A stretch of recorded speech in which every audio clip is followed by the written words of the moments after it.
안녕하세요. 다시 찾아와 주신 여러분을 환영합니다. 2022년 1월 21일 밤 도쿄도 이케부쿠로 경찰서로 한 통의 신고 전화가 들어왔습니다. 낯선 여자 목소리였어요. 친구한테 이상한 연락을 받고 왔는데요. 빨리 오셔야 할 것 같아요. 주소는 이케부쿠로역 북쪽으로 약 400m 환락가 한복판에 자리한 러브호텔 10층 객실이었습니다. 신고를 받은 경찰이 출동해 객실 문을 열었을 때 발견한 건 의자에 기대어 앉아있는 한 남성의 뒷모습이었어요. 가까이 다가가 봤더니 이미 생명 징후가 없었습니다. 옷 한 벌 걸치지 않은 채로 가슴과 허벅지에 상처가 있었고 지갑은 텅 비어 있었어요. 그런데 여러분, 이 신고를 한 사람이 도대체 누구였는지 아십니까? 바로 그 사실이 이 사건의 모든 것을 피해자는 사이타마시에 살고 있던 82세 남성 고노카츠조 씨였습니다. 82세라는 나이를 들으시면 아마 놀라실 거예요. 주변 사람들도 처음에는 다들 깜짝 놀랐다고 합니다. 그도 그럴 것이 고노 씨는 나이에 전혀 어울리지 않게 체격이 좋고 건강했거든요. 바로 옆에서 봐도 60대 후반으로 보였을 만큼이요. 실제로 사건 당시까지 건설 현장에서 일하고 계셨습니다. 현장에서 레전드라고 불릴 만큼 일을 잘한다는 평판이 자자했고 동료들의 신뢰도 두터웠어요. 월 수입도 145만 원에서 많을 때는 290만 원 사이였습니다. 82세 나이에 스스로 힘으로 벌고 생계를 꾸려가셨던 분이에요. 하지만 고노 씨의 삶에는 빈 공간이 있었습니다. 아내를 먼저 떠나보낸 뒤 혼자 살았고 가까운 가족도 없었어요. 그 외로움을 채우는 방식이 있었는데 그게 바로 이른바 파파카츠였습니다. 파파카츠, 일본에서 생겨난 신조어인데요. 중년 혹은 노년의 남성이 10대에서 20대 초반의 젊은 여성과 식사나 데이트 등을 함께하고 그 대가로 금전을 지원하는 만남을 가리키는 말입니다. 고노 씨가 데이팅 앱이나 거리에서 이런 만남을 즐기는 모습이 주변에서 자주 목격됐다고 해요. 일을 하고 있었다고는 해도 홀로 지내며 의지할 가족이 없는 노인이 이 방법으로 외로움을 달래고 있었던 거죠. 그리고 이날 밤에도 고노 씨는 이케부쿠로 거리에 나와 있었습니다. 그때 한 젊은 여성이 그에게 먼저 말을 걸어왔어요. 그 여성이 바로 이 사건의 피의자, 후지, 이 하루카, 당시 이 14세였습니다. 그런데 이 여성을 이해하려면 그녀의 이야기를 훨씬 앞에서부터 들어야만 해요. 후지 하루카는 1997년 히로시마에서 세 자매 중 장녀로 태어났습니다. 어릴 때부터 다른 아이들과 달랐어요.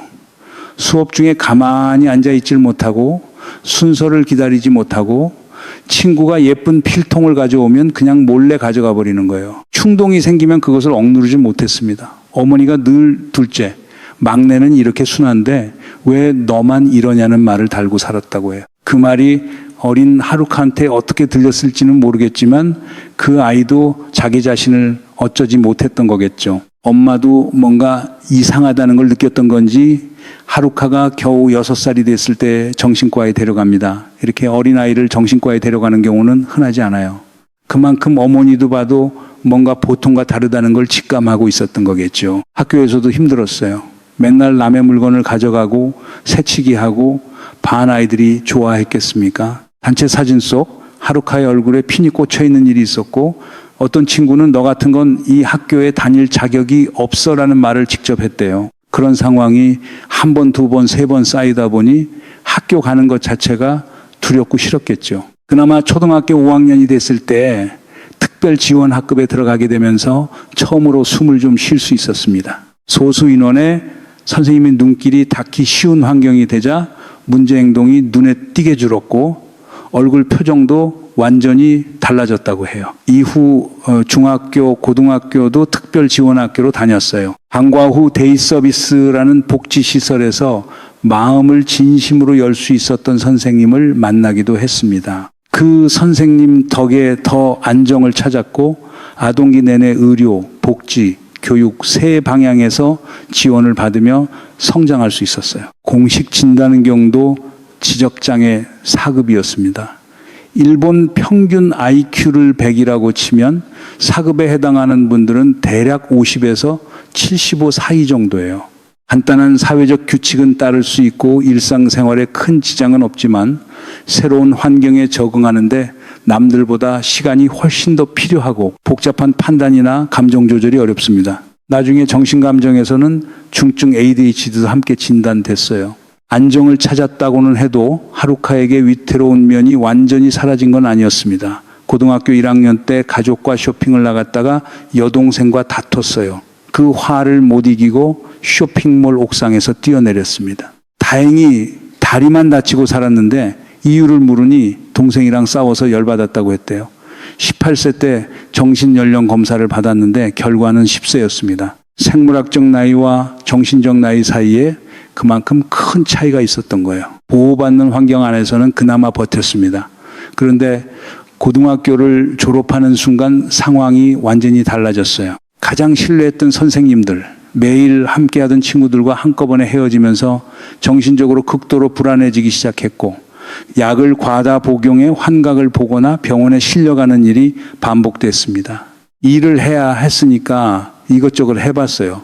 편의점, 자동차 부품 공장, 접수 업무, 슈퍼마켓, 양계장에서 달걀 선별하는 작업까지 어머니 직장 사장님이 장애인 고용 차원에서 딸을 채용해 주기도 했고 그 사장님이 직접 장애인 취업 지원 사업소를 만들어서 어머니가 운영에 참여하며 하루카도 거기서 지낼 수 있게 해줬어요. 하지만 정신연령 10세 충동 조절이 어려운 그녀가 같은 일을 오래 이어가기는 무리였습니다. 손님 지갑에서 돈을 꺼내다 걸리면 쫓겨나고 또 다른 곳에서 같은 일이 반복되는 악순환이었어요. 22세에는 미혼 상태로 임신해서 딸을 낳았습니다. 아이 아버지가 누구냐고 물으면 아무것도 몰랐어요. 딸과 함께 살고 싶다는 마음은 있었지만 정신연령 10세인 그녀가 혼자 육아를 감당하는 건 상상 이상으로 버거운 일이었습니다. 결국 딸은 친정 부모님께 맡겨졌어요. 모든 것이 뜻대로 되지 않는 현실 속에서 하루카가 도피처로 삼은 게 온라인 게임이었습니다. 현실에서는 항상 뭔가 잘못하고 미움받고 해고당했지만 게임 속에서는 달랐어요. 그리고 그 게임 안에서 그녀는 한 남자를 만났습니다. 5살 연상의 고바야시 유스케였어요. 매일같이 시간을 보내고 비싼 아이템을 선물해주는 남자. 딸을 히로시마 친정집에 남겨두고 도쿄로 날아갔습니다. 유스케가 도쿄에 살았으니까요. 2021년 여름의 일이었어요. 처음 만난 순간 한눈에 반해버렸다고 합니다. 정신 연령이 10세라는 것, 이미 좋아하는 마음이 깊게 박혀있다는 것, 이거를 잊으시면 안 됩니다. 사랑이라고 믿었던 그 남자가 그녀의 삶을 지옥으로 만들기까지 그리 오래 걸리지 않았습니다. 고바야시 유스케는 무직이었습니다. 4살 어린 남동생 쇼타와 몸이 편치 않은 어머니 셋이 도쿄 하치오지의 작은 맨션에서 살고 있었어요. 남동생 쇼타는 어머니를 돌본다는 명목으로 정규직 없이 지냈고 두 사람의 생활비는 어머니에게 나오는 생활보조금으로 충당하고 있었습니다. 겉으로는 그냥 평범해 보이는 집이었어요. 이웃들은 남동생이 인사성도 밝고 평범한 청년이라고 했다고 하더라고요. 그런데 이 집에 유스케가 어느 날 하루카를 데리고 들어왔습니다. 연인 관계는 금방 끝났어요. 그런데 하루카는 미련이 남아서 계속 연락하고 그 집에서 떠나질 못했습니다. 정신연령이 10세라는 걸 다시 한번 기억해 주세요. 좋아하는 마음이 깊게 밝힌 상태에서 헤어진다고 해도 그 감정을 정리하는 게 보통 사람보다 훨씬 어려웠을 거예요. 유스케는 그 마음을 이용하기로 했습니다. 진술에 따르면 유스케는 처음에 이런 식으로 말을 꺼냈다고 합니다. 나한테 남자 한 명 잡아뒀으니까 저기 호텔 보이지 가서 상대하고 돈 가져와. 항상 내 말 잘 들어줘서 고마워. 사랑해. 사랑한다는 말을 뒤에 붙이면서요. 하루카는 갔습니다. 사랑하니까요. 받아온 돈은 전부 유스케에게 넘어갔어요. 하루카가 손에 쥘 수 있던 건 10%도 채 되지 않았습니다.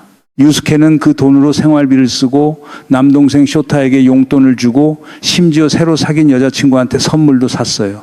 그렇습니다. 하루카와 연인 관계가 끝난 뒤 유스케에게는 새 여자친구가 생겼고 하루카가 몸으로 벌어온 돈이 그 여자에게 가는 선물을 샀던 겁니다. 유스케와 남동생 쇼타 그리고 유스케의 새 여자친구까지 셋이 함께 데이팅 앱을 이용해 하루카의 상대 남성을 직접 물색했어요. 이 셋이 모여서 한 여자를 도구로 삼고 있었던 거죠. 더 나아가 할당량이 생겼습니다.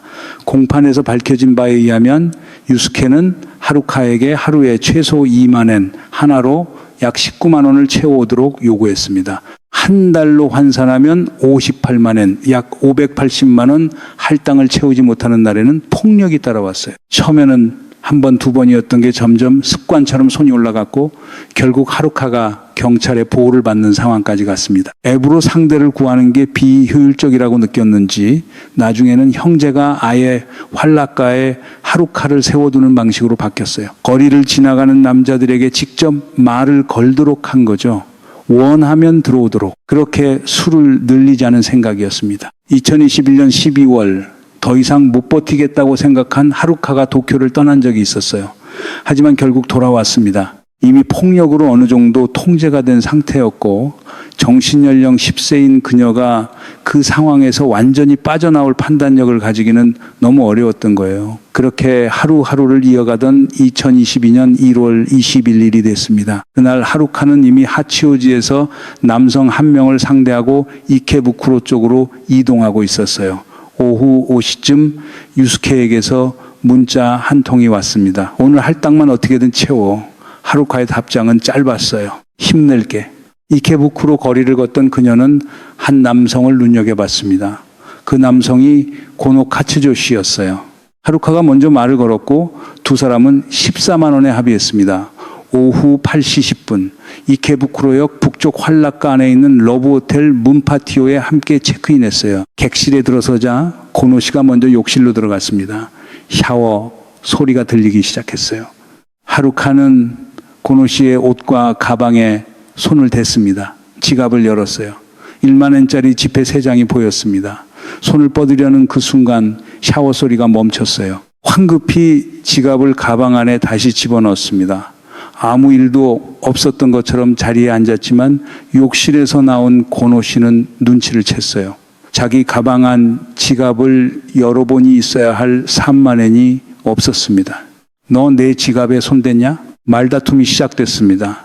고노 씨는 기분이 완전히 상했어요. 됐어. 그냥 나가.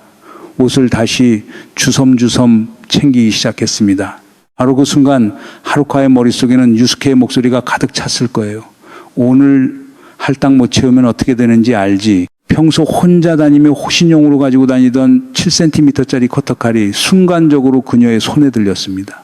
고노 씨의 흉부와 허벅지에 자상이 생겼어요. 대퇴동맥이 절단됐고 출혈성 쇼크가 왔습니다. 고노 카츠조 씨는 그 자리에서 목숨을 잃었습니다. 정신을 차려보니 고노 씨가 움직이지 않았어요. 하루카는 자신의 담배와 음료수를 챙겨서 흔적을 지우려 했습니다. 체크인한 지 약 1시간이 지난 오후 9시 15분 혼자 호텔을 빠져나왔어요. 고노 씨 지갑에서 꺼낸 약 29만 원의 현금은 그대로 챙겼습니다. 할당은 채워야 했으니까요. 호텔에서 나온 뒤 하루카는 익명으로 110번의 전화를 걸었습니다. 친구한테 이상한 연락 받고 왔는데 빨리 오셔야 할 것 같아요. 이 사건 맨 처음에 나왔던 그 신고 전화가 바로 하루카 본인이 건 것이었어요. 신고 후 하루카는 고바야시 형제와 합류해 가부키초로 이동했습니다. 노래방에 들어갔어요. 조금 전 사람이 죽은 방에서 나온 사람으로서는 이해하기 어려운 행동이지만 공판에서 밝혀진 바에 따르면 하루카의 정신 구조는 일반적인 기준으로 해석하기 어려운 부분이 많았습니다. 노래방을 나온 세 사람은 택시를 타고 사건 현장 근처로 가봤어요. 호텔 주변이 경찰로 가득 차 있는 걸 보고서야 사태의 심각성을 깨달은 세 사람은 다시 가부키초 카페로 돌아가 논의를 했습니다. 결론은 도주였어요. 고바야시 형제의 연고지인 하치오지. 전철로 1시간 거리였습니다. 하지만 경찰은 이미 CCTV를 통해 세 사람의 신원과 동선을 전부 파악하고 있었어요. 사건 발생 다음 날 아침 니시하치오 지역 출구에서 대기하고 있던 수사관들이 아무것도 모르고 태연하게 개찰구를 나타난 세 사람을 그 자리에서 검거했습니다. 하루카가 여전히 소지하고 있던 커터칼에서 고노 카츠조 씨의 DNA가 검출됐어요. 결정적인 증거였습니다. 세 사람 모두 범행을 인정했어요. 검찰은 하루카의 정신 상태를 조사하기 위해 정신감정을 실시했습니다. 결과는 경도 지적장애 4급 그리고 중증 ADHD였어요. 다만 감정 결과 장애가 이번 범행에 직접적인 영향을 미치지는 않았다고 판단됐고 형사 책임 능력이 있다는 결론이 내려졌습니다. 그러면서도 감정의사는 장애로 인해 위험한 행동을 가볍게 해버리는 경향이 강하다는 점은 별도로 지적했어요.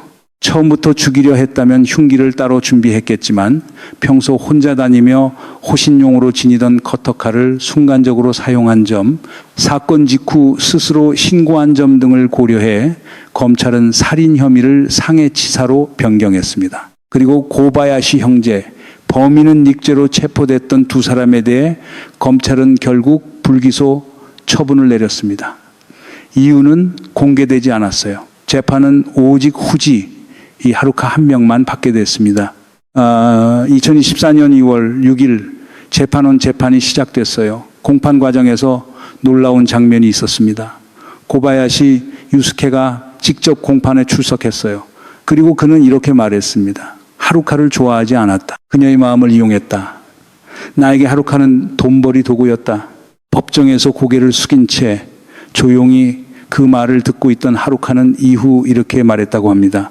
살아있는 한 죄를 짊어지고 살아가겠습니다. 2024년 2월 20일 도쿄지방법원에서 판결이 내려졌습니다. 재판장은 이렇게 말했어요. 피해자에게는 아무런 잘못이 없으며 한 사람의 생명이 빼앗겼다는 결과는 중대하다. 다만 흉기인 커터칼의 살상 능력이 높지 않고 범행에 이르기까지의 경위에는 정상 참작의 여지가 있다. 피고인에게 지적장애가 있다는 점, 반성하는 태도를 보이고 있다는 점, 어머니가 갱생을 지원하겠다고 약속한 점 등을 종합적으로 고려했다. 구형은 징역 9년이었습니다. 선고된 형량은 징역 6년이었어요. 자, 지금까지 이 사건의 전말을 들으셨습니다. 그런데 여기서 멈추고 싶지 않아요. 이 사건에서 우리가 정말 봐야 할 것이 있다고 생각하기 때문입니다. 하루카가 잘못한 건 맞습니다. 고노 카츠조 씨는 죄 없이 목숨을 잃었어요. 고노 씨가 파파카츠를 즐겼다는 사실이 있다고 해도 그것이 그 죽음을 정당화하지는 않습니다. 하루카는 처벌받아야 했고 실제로 처벌을 받았어요. 그런데 저는 이 사건을 들여다보면 볼수록 분노가 가라앉질 않습니다. 공판에서 유스케 본인이 직접 말했어요. 하루카는 나의 돈벌이 도구였다고, 경도 지적장애가 있고 정신연령이 10세인 여성에게 하루 19만 원 할당량을 강요했습니다. 채우지 못하면 폭력을 행사했어요. 자기 남동생과 새 여자친구까지 끌어들여 데이팅 앱으로 상대 남성을 직접 물색해줬고 벌어온 돈으로 그 새 여자친구 선물을 샀습니다. 착취 구조의 설계자였던 거예요. 만약 고바야시 형제가 없었다면 어떻게 됐을까요? 그날 밤 하루카가 이케부쿠로 거리에 혼자 나와 있었을까요? 오늘 할당 채워라는 문자를 받지 않았다면 객실 안에서 그 커터칼을 손에 들었을까요? 단언할 수는 없지만 이 사건을 가능하게 만든 구조의 핵심에 고바야시 형제가 있었다는 건 부정하기 어렵습니다. 그 형제는 법의 심판을 받지 않았습니다. 재판정에 나와서 직접 착취를 시인해 놓고도 불기소로 사회로 돌아갔어요. 이유조차 공개되지 않은 채로요. 그리고 또 한 가지, 이 사건은 장애인 지원 시스템의 공백을 정면으로 보여줍니다. 학교에 다니는 동안 하루카는 특별지원학급, 방과 후 데이 서비스, 신뢰할 수 있는 선생님들의 도움을 받으며 어느 정도 버텼어요. 의료, 복지, 교육이라는 세 개의 울타리가 그녀를 감싸고 있었습니다. 그런데 고등학교를 졸업하는 순간 그 울타리가 통째로 사라졌어요. 정신연령 10세의 여성이 아무런 보호 없이 사회에 던져진 거예요. 그 빈자리에 유스케가 파고들었습니다. 일본만의 문제가 아닙니다. 한국도 마찬가지예요. 장애가 있는 청소년이 성인이 되는 순간 지원이 끊기는 구조. 이 사건은 그 결과가 어디까지 갈 수 있는지를 보여줬습니다. 하파카츠를 둘러싼 구조도 마찬가지예요. 경제력이 있는 노인과 당장 돈이 필요한 취약한 젊은 여성. 이 거래를 단순히 개인의 선택으로만 볼 수 있는 걸까요? 이 사건에서, 이 구조 안에서 이긴 사람은 아무도 없었습니다. 고노 카츠조 씨의 이름을 다시 한번 부르고 싶습니다. 82세까지 건설 현장에서 일하며 스스로 삶을 꾸려온 분이었어요. 외로웠고 그 외로움을 채우는 방식에 문제가 있었다 해도 그것이 죽어야 할 이유가 되지는 않습니다. 고노카츠조 씨의 죽음은 무겁고 억울하고 슬픕니다. 후지 이 하루카는 지금 징역 6년을 살고 있습니다. 그리고 그녀를 이 지경으로 밀어넣은 사람들은 아무 일도 없었다는 듯이 사회로 돌아갔어요. 불기소 이유조차 공식적으로 밝혀지지 않은 채로 이 사건에서 진짜로 가장 무거운 책임을 져야 할 사람은 과연 누구였을까요?